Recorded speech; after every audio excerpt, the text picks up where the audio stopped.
Welcome back, Cardfighters, to the Prime Vanguard channel. In today's video, I am doing a deck profile for the standard format featuring... Oh, my name's Alex. Alex, and Alex is going to be showcasing to us a deck from the Gigant Nation that does not receive a lot of appreciation. Oh, absolutely. Now, this deck is the Gigant Arms deck, and this is his current take that he took to BCS Duluth for the standard format. Now, Alex, tell us your thoughts about this deck and how you felt, and why you decided to bring this particular Gigant Nation deck instead of another shadowy guess. So for me, I feel like, Gigant is my all-time favorite nation. I play every single deck in it, and this one really just fit with me the most. Even though I love Heroes the most, it's my #1 favorite hard deck. I max rarity'd it and everything. I'm still making this deck trying to get high rarity on that, but Heroes in Gandiva meta really is not doing too good, because if I play against Gandiva even once, I'm just going to lose instantly. My field is gone, I play multiple grades, but with this one, I feel like this is a really strong Gandiva pick, because you mostly only ever play just one type of grade on your field, and it's just grade 2. Understood. So, with that being said, we're going to go ahead and take a look at your deck. We want to look at your ride line first, because it is standard, and then we'll look at your other units from your main deck. Right, of course. For the ride line, what ride lines do we play with this particular build? Oh yeah, you definitely play the standard ride line. So always Silhouette Man, Grunt Silhouette, Caesar Silhouette, and D-Man Gigant Arm Silhouette. And this one's actually a little special because this is actually a misprint one, where I like to call it a ghost rare, where Bushiroad during the factory left an extra black layer out, so it has a sort of ghostly appearance, which I call a ghost rare. Well, it's nice to know that you play card games and you have money. But the point is that, so this ride line just is something you have to play because part of the play style. Oh yeah, absolutely. If they were to do any sort of interchangeable options, what would it be? No, there is no way you can interchange anything, because the grade 1 absolutely needs Silhouette Man in here for his effect to activate, and for Silhouette Caesar. The grade 2 turn in this entire deck is super, super strong. You're able to rush really good, consistent 3 attacks most of the time by just calling 2 arms right in the front. You ever need guard, just intercept with them. As soon as you ride to grade 3, you call them straight back out from the drop zone and reset your field. You need to talk about your grade 3. Alright, for sure. Of course, you need 3 of your Persona rides right here. Gigant's Arm Silhouette. He always is like a magnet to me. I don't know why. There's so much draw power in this deck. I get this all the time. I'd say I do this multiple times per game on a regular. So I usually draw him to him quite a lot. Okay. He's the only grade 3 you run in this entire deck. The rest of it's grade 2s. Gotcha. So let me put that off to the side. And for your grade 2s? Grade 2s. We have 3 Combined Rusher. Combined Rusher is a really good discard fodder. He also works really good because one of the big strategies in this deck is boosting with grade 2s, and he is really strong with boosting with a grade 2. So on Persona Ride turn, he can go all the way to 40,000 per swing. He also recurs himself and is really good to discard. I'd say he's always the best discard target as soon as you see him in your hand. After that, of course, we have 3 of the Cycler. He's very necessary when it comes to especially getting your cards, your ride deck cards, in the drop zone, because I also run Cat in here, so it cycles off, it goes right in together. And then the draw is always nice, because on a really good turn, if I'm going second, and I use this with my ride, I get my order and 2 draws. That's essentially a +3. Okay. Next, grade 2 is the 2 orders right here. We have the Refurbishment Dock. I run this at 2. I think 2 is a perfectly fine number. Usually get them right off from Habitable Zone on a Persona Ride turn, or you just draw into them. Always really good here, Counter Blast 1. All your units get boost, and it draws you a card. A lot of people never know about the draw for this thing, but it draws you a card, so it replaces itself instantly. Has a really good bonus. And of course, you absolutely need 4 of both the left and the right arms. These are absolutely mandatory for your gameplay. You always need to have these. The order itself, the factory, even recycles them back from the drop zone by just shoving into soul. So you get a free soul and you get 2 cards right out. On your ride deck, you get 2 right out from the drop zone. They're really good to have in your drop zone early game, especially with the factory. I'd say one of the things is that if you already have both of these in your drop zone before you reach grade 3 and you still have your factory stood up, just don't use it anymore. Your factory is done for. Just use it in case of emergencies, shove into soul, get these 2 out. Okay, interesting. A lot of grade 2s. Absolutely. So many in this deck. Makes sense because you're playing the card that makes your grade 2s boosters, so you can get just base stronger numbers. Yes. All right, and what we got for grade 1s? For grade 1s, the only one that isn't a PG is honestly just Bulba Mine. I run 3 Bulba Mine right here. One of them is the alt-art one because my friends say I absolutely need 1 foot in my arms deck. So for grade 1s, you said you only play this in the PGs, so I'm going to go ahead and ask. Oh, that why and are you also not playing the cat. Yes. Okay, so the cat, we're going to get to the cat in a minute, but I'm really curious. I see a lot of lists max out the grade 1 support card that comes with the arms deck, and I'm just curious to know why you're not playing that. So I originally was playing that, and with a lot of testing with my friend, it was a really bad choice because essentially, while yes, you do get that free boost with them, and he becomes an 18k boost, which is pretty handy, most of the time you're with the strategy, you want to boost with the grade 2s anyways. That's already a 10k boost, 18's a little overkill, and plus you're using Soul Blast for that. You need to use your Soul Blast almost exclusively to arm yourself with the 2 arms every single turn. With this deck, I've never ran into soul issues. I've never run out of soul ever. You don't feel like you could Tekken 1 and to be okay? You just don't want anything to do with it? I don't think even Tekken 1 would be okay because even if I just saw 1, I'll never see him most of the time because I usually have everything at 2 techs or higher. Okay, so that clears that up. I see a lot of people always max out that card because it is an arm support card and becomes 18k booster for your next wave of attacks because the arms carry the effects over. Am I getting the right idea why they play it? You do have an idea of why you play it because he is good to have a boost on the second attack as soon as your arm spits out and attacks again, because most of the time it never has a boost and it feels bad sometimes when you spit it out. It's just 10k, it can't swing on anything.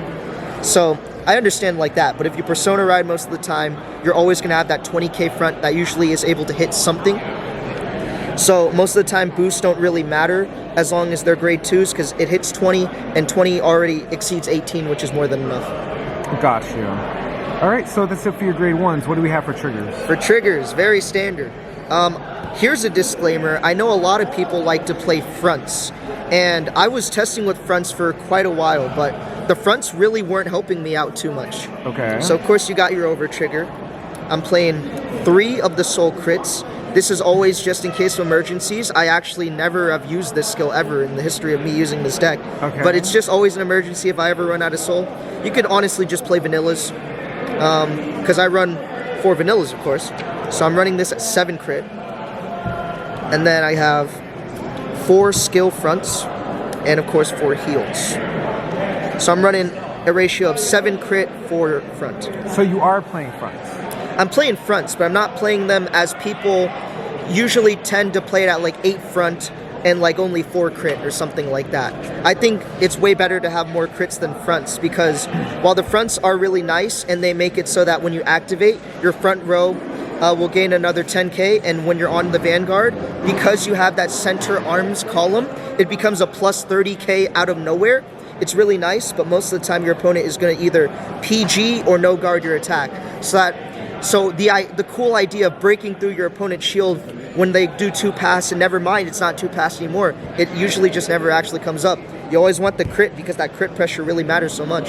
And what are your thoughts about draw triggers for this deck? I absolutely don't think draw triggers are very good at all because this deck goes through your cards a ton. You're drawing so much with the orange arm. Every time you attack with it, you counterblast, you draw 1. It even works on the Vanguard skill when you arm yourself. So both arms actually activate their skill on Vanguard if you even wanted to as well. So you draw so much. I feel like if you have a draw trigger, it's just going to deck you out. What's really cool about this deck too, that I think is important, is that this deck, while it is kind of offensive and has a very consistent 4 attack every turn, it's actually super, super grindy and defensive. A lot of the times with decks, I actually managed to get them really grinded out to where they don't have enough advantage while my advantage is still constant. With them, for example, I played against an Eva today, and Eva is such a strong, overwhelming force, I thought I was going to lose, but I ended up grinding the game so much I actually decked them out. Yeah. Interesting. So you play fronts, we don't like draws. you like crits. Absolutely. And then I noticed your heals are all vanilla. So how do you feel with the metagame being right now that you're not going to do a 2-2 split? Or maybe like a one of everything? Do you just want to play it safe with heals? Do you think it's best for this deck? Or do you think that a 2-2 split is needed, or just personal choice? I definitely think that if you want to, a 2-2 split is fine if you can gauge the meta to a certain point. For me, I just like going generic. Yeah, I like going generic because, you know, it'll always work for you with that consistent 15. That'll always work every single time. There are some times where, you know, I've ran skill heals, and that 10k really didn't help me a lot, and it had to be used as PG fodder because the opponent I'm playing didn't have that specific setup I needed. I also really like how this one looks like an alien. This is just more of a personal choice. And I really like the aliens going with the spaceman theme. Well, that's good to hear. So before we go off and I let you enjoy the rest of your beautiful day, Of course. what are some strengths and weaknesses of this deck that you've noticed, despite all the text, the changes, and the most up-to-date variation of this list? Definitely a big strength of this deck is that it's super retire resistant. While they can definitely clear your board, you can rebuild boards super easily. As soon as you get an order just set up on there, your factory, you can just shove it right into Soul, reset your field. All you really need is just 2 arms most of the time. And if you have a back row, it's even better. But all you need is just 2 arms, attack with both of them, equipped, and that's it. Okay. Definitely always strong 4. Sounds good. As for weaknesses, there's definitely consistency, I'd say. It's not always guaranteed.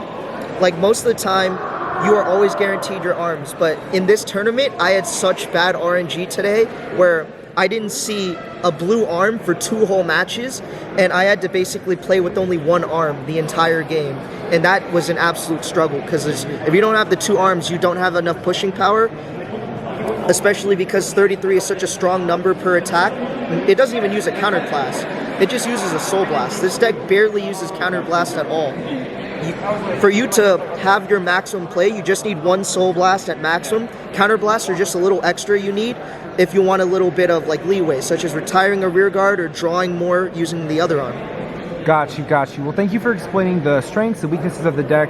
And now that you've played tested, well, not just play tested, but now that you've played it in today's tournament, and with the introduction of set 13, are there any future changes we can expect for your take on this deck? Absolutely not. I think the deck is absolutely perfect where it is. There are no cards introduced in set 13 that really go in here that make the deck any better. I will say, though, that in the future, in the manga, they've actually released a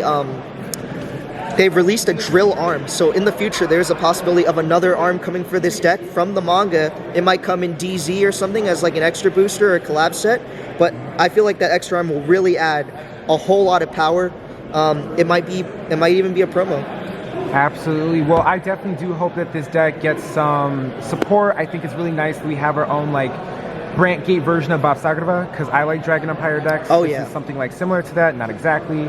And if she can get arm support, I think this deck deserves that as well. I think so as well. Well, Alex, thank you so much for your time. You enjoy the rest of your day. And final thoughts on BCS and Duluth. How did you feel about this year? Oh, I had such a wonderful time. Facing against all my opponents was so much fun. One of the things I love about playing more rogue decks that I love, because Heroes is my #1, and I'd say Arms is my #2 right now, is just that surprise factor, because your opponent's eyes kind of lighting up seeing like, wow, I haven't faced this before. How am I going to go around this? This deck, I underestimate this deck all the time. Is it actually good? And then showing them that the deck is insane or strong, it really just makes people light up, I feel. And one of the really big ones was that I was facing against a Gandiva today, and I almost beat him just by the skin of my teeth, but it was definitely against me in that game because he over-triggered me right on his first grade 3 turn. Everything looked against me. I was able to grind out and restabilize back to where it was super close against both of us. As soon as the match ended, he went right to his friend and said, I want to buy your Silhouette Arms deck because I've been converted. Well, that's nice to hear. Thank you so much for your time, Alex. You have a great day, and thank you so much for showcasing this beautiful deck of yours. Absolutely. Thank you so much, Cassius. No.